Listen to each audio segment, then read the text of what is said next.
Hey guys, welcome back to my channel. Long time no see. It's been a crazy year, so I am back. And as requested by one of my followers, they wanted to know what PRP is. So that's what we're gonna be talking about today. PRP, plasma-rich platelets, which is all the rage. So what it is, what is it, what it is, what it do? It is blood. That's right, it's blood. It's your blood. And it's basically spun and redone. Spun and redone. Spun and redone. Spun and redone.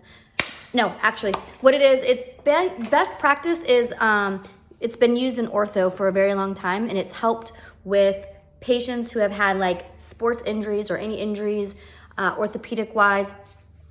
It just regenerates your cells at a faster rate. The turnover for PRP is fast, which means you are going to get plump, juicy, healthy joints, skin, wherever you're putting it. It's going to be a winner. It is not like a filler. It's not like Botox. It's your own bodily fluids being regenerated and re-injected into your own body. So I have been doing this on myself for 3 years is my journey now, off and on for 3 years. This past year has been insane, so I'm not gonna lie, I haven't really done the PRP on my skin at all this year, but I'm back because Thursday I turned 41.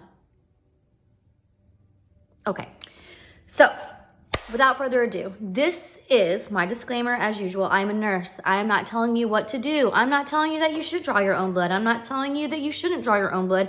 I'm just showing you what I do because I like doing it. So here we go. First things first, if you're squeamish, bye. Bye-bye now, because you're gonna need to draw your own blood. All the products that I use, I will link down below. I buy them off of Amazon, easy peasy, lemon squeezy. You can get them yourself. You do not have to be a licensed professional to get these products at all.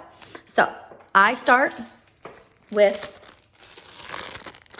my needle. I use the butterfly needle. I've always used butterfly needles on myself. I have my veins are very easy to kind of draw blood from, so this just works for me. I use the 21 gauge in this. Buy this off of Amazon. Buy a couple of these little bad boys. Good to go.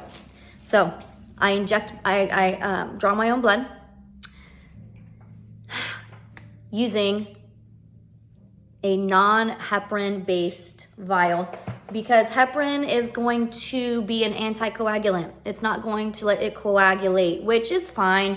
But for this, we don't want the heparin in the bottom. We want it to be as organic as possible. So that way, when we do spin this up, it's just easy to separate, okay? Get a bunch of these.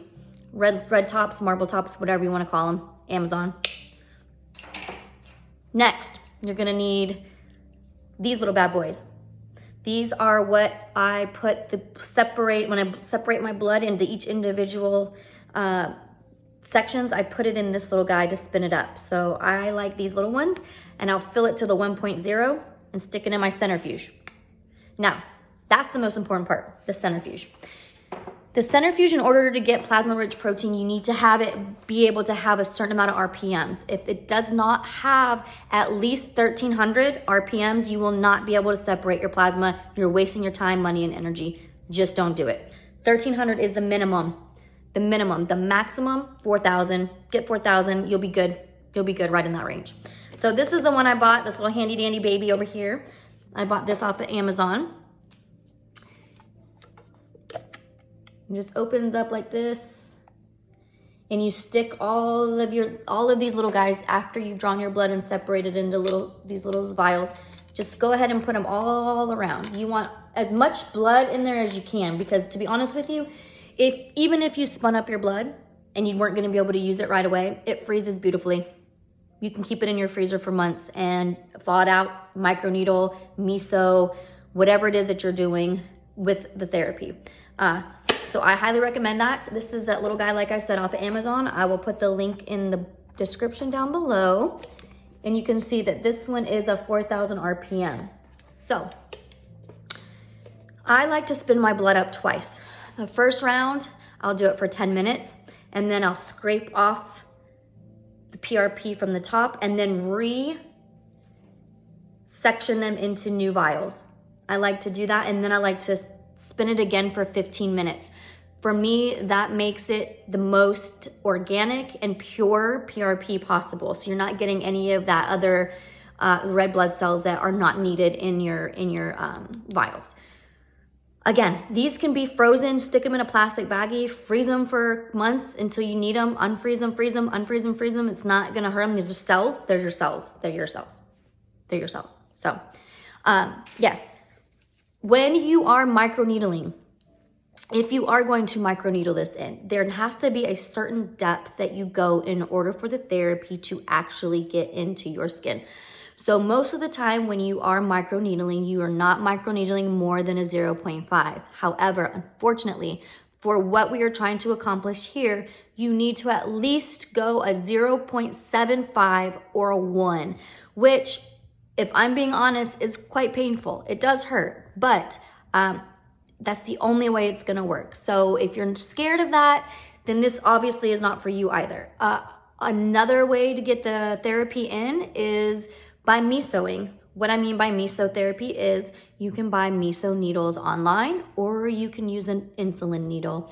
And what that is you're just doing little tiny bee stings all around with little bitty bits of the PRP in the syringe, and just putting it everywhere you think that you need cell rejuvenation. So underneath the eyes here, in your nasal labias, in your marionettes, wherever you feel that you are just lacking the collagen and you need that cell rejuvenation.